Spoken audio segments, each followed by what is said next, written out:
Good morning everybody. So today we're still waiting. I've got a heater down in the bilge pointed at the old engine. In case we do launch today, I want to be able to fire that baby up. It's about 22 degrees out. Got this heater cranking here as well, and I'm gonna make a little coffee, but what I want to get into is this baby right here. Yes, the Sailrite. I figure while I wait, I've got a little bit of time. Let's pull that baby out, oil it, tune it up, do a little deep dive as far as the good, the bad, the ugly, and take it from there. All right, first and foremost, one of the issues with this thing, which is also a strength, is how heavy it is. Oh, cram it up in here, and then I wedge it in the top, and I have two tie down lines because you wouldn't want this old thing breaking free. When I got knocked down, it never moved a muscle, thank goodness. But even just to protect the wood, I gotta, oh, that's heavy, that's heavy. I don't know how much it weighs, but I want to say about 50 pounds. Nice heavy duty case for transport, and voila. Okay, basic setup here. We've got our foot pedal because this is motorized. We've got our motor back here, our little spool that goes right. I've already got everything kind of pre-fed from last time. And then I have the monster wheel because when I operate this offshore, I am no longer utilizing the electricity. I'm just doing it by the old hand crank. So that weighted flywheel is really, really important to keep that sucker going. Now, the goal here today is going to be a complete oiling. So we're going to take all the covers and stuff off. We're going to oil it, kind of get it sort of tuned up. Then I want to replace the needle because it's been a long time. And then we're also going to pre-wind our bobbins so that we have that in case we got to do a big project out at sea. It's already ready to go. So I'm going to plug her in. First, we're going to oil her up before we start moving any of these parts. Oh, the innards. Look at all that. So essentially, when you're oiling these things, you're looking to, there's only one or two spots where you're really not supposed to hit it with oil, but anything that's moving where metal is rubbing and there could be any friction, that's where you've got to oil. And I'm not going to demonstrate every single spot that I do because you're much better off going on the Sailrite YouTube page and everything because they do a fantastic job when it comes to teaching and instructing as far as what you have to do to utilize it, maintain it, and fix it. Ah, it still smells the same. There's a look at the mechanism underneath. Got to oil all that stuff up as well. And that's where our little bobbin holder is. Essentially, at this point, we are all oiled up. Yeah.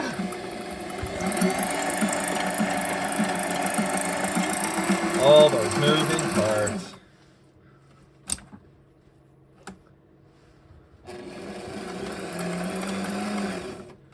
Stitch.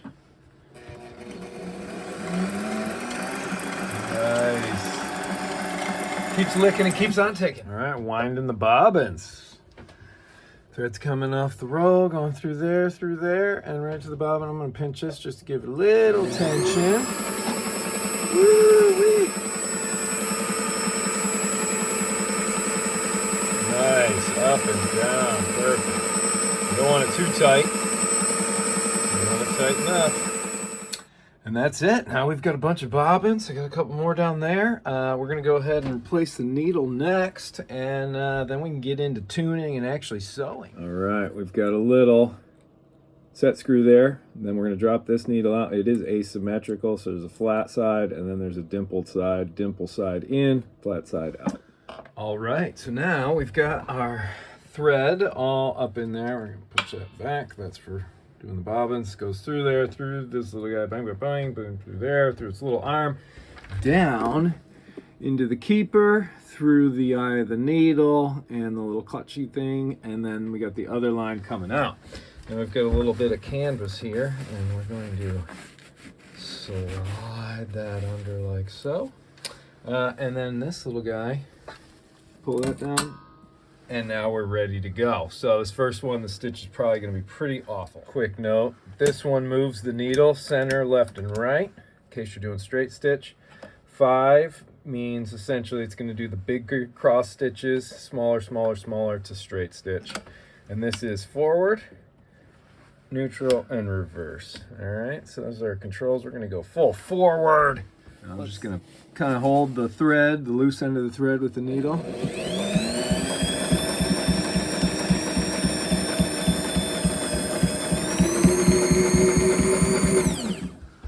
And look at that. It is terrible, super loose. You could fit anything under there. The backside, oh, terrible. Definitely not what we're looking for. So essentially, as we go, we're just going to be adjusting our tension here to try and basically make the stitches look perfect. And what we get in the end is something that looks a little like that. And you got to check both sides to make sure you're not seeing the knot, and you get it dialed right in. So it goes from really crummy, awful underneath to something a whole lot better.